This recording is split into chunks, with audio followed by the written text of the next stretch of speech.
Alright, so Vader's getting rear bearings done. And everything's off. Caliber is already off. I had Ricky Loop here working on the vehicle today, and he kind of prepped it for me. Very, very good job. And today we're just, we have to take off this portion right here first, which is the emergency brake. So that guy there, you got to move it.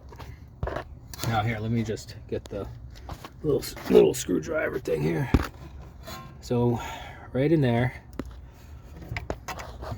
you got these guys with the teeth on it. You gotta get a little flathead or something and put a little angle on it because it actually helps.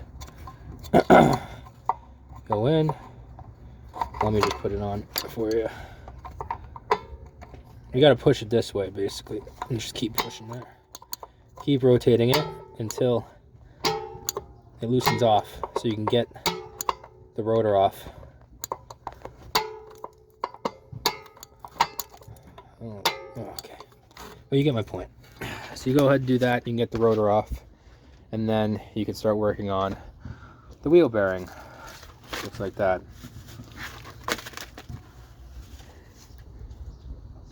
Okay, so far the rotor is off, and Rick went ahead and sanded these down on both sides. Deglaze them. Deglaze them because there's a lot of crap on there. And we already got these broken loose, and I'm just taking them off at the same time, not rushing it. And that's where we're at now. Okay, so this guy was in here. You don't have to be crazy delicate with it.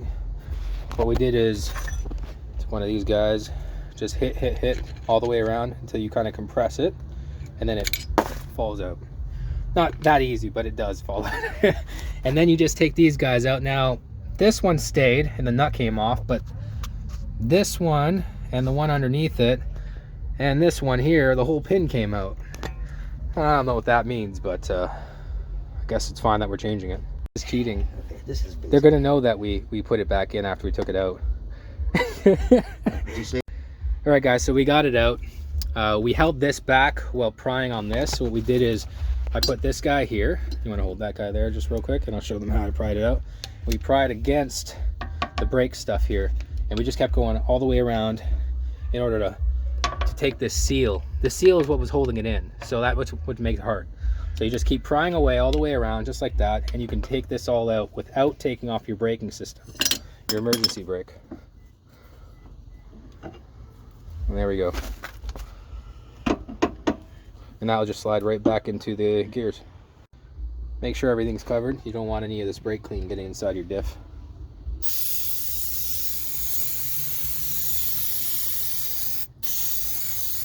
Let all that gunk leak down.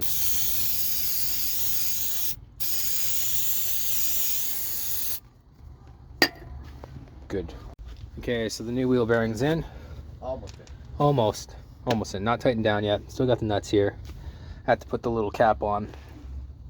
You can see that I've got the shaft in its spline. It's set in place, ready to go. Just got to kind of knock it in. Remember one thing though, there's a top, there's two tops. It's got like this open area for your speed sensor, right? Because the other side's flat. You can see that that's flat. This has got kind of like a bow in it. So that's your top. I mean, the bottom's like that too. So you can go with both, right? Whichever you want to go with. And everything's kind of working its way through. Okay, here's a little reminder that when you're pushing this guy back in, you don't have to take off your emergency braking system or your backing plate. You just got to separate them. But when you're putting it back in, it's hard because you don't want to mess up the seal. Now the seal being this guy right here, that's on the inside right now and you can't see it, but this seal you don't want to kind of pinch it or anything like that, because that's going to cause a leak, and then your diff fluid's all going to leak out. So you want to be easy. You want to kind of push it in all together, not hitting only one side or hitting the other side. You want to push it in all together. That's the best way to do it. Okay, so you can hit it with the rubber mallet, so you're not metal on metal. And if that don't work, you can always use a wood piece of 2x4 or something, but a metal hammer. You don't want to do metal on metal contact, so you just want to use wood, something like that. Kind of gently hit it in so it's even. You're really trying to get that spline to push in. Okay. Now you get it back. At the back, give these guys a little more tightening. Every time you hit it, give it a little bit more.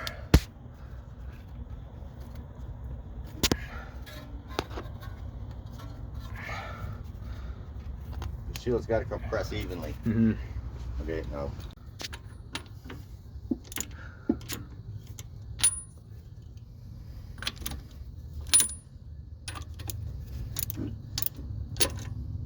You're in a star shape, right? Mm-hmm. Reason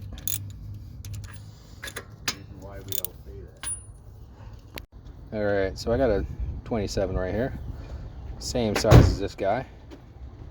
That there, give it a little hammer just to get that to suck in. All good.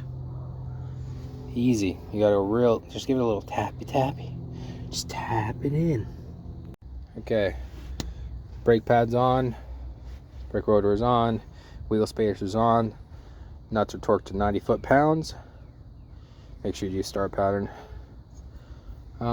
Yeah, everything's good to go. I just put a little grease on the ends there so I don't dirty them up. Show the nice at the front. It is nice. It is nice. It is nice. Except all that rust in the background. Yeah. Gotta wire wheel that. You Yeah. start from the back and you work your way like this. Yeah. She's pretty much wrapped up. I'm just gonna put the wheel on now. I'm gonna put some thread locker on these though. I did not do that, and that's what I forgot on both sides. So I'll be taking them off. I don't know. I can still drive it, but I'll just be taking them off later. All right, she's done. Just took her for a test drive. She drives good. I didn't do the wear in for the brakes yet. I don't have the time right now, but she looks good. So it's a pretty simple job. Maybe yours are more rusted out than mine's. I know that the other Jeep I have rusty. That would be a pretty hard job to get the wheel bearings off. But otherwise, this one was a piece of cake. You know, Rick was helping me out do this one, so all the glory to that guy.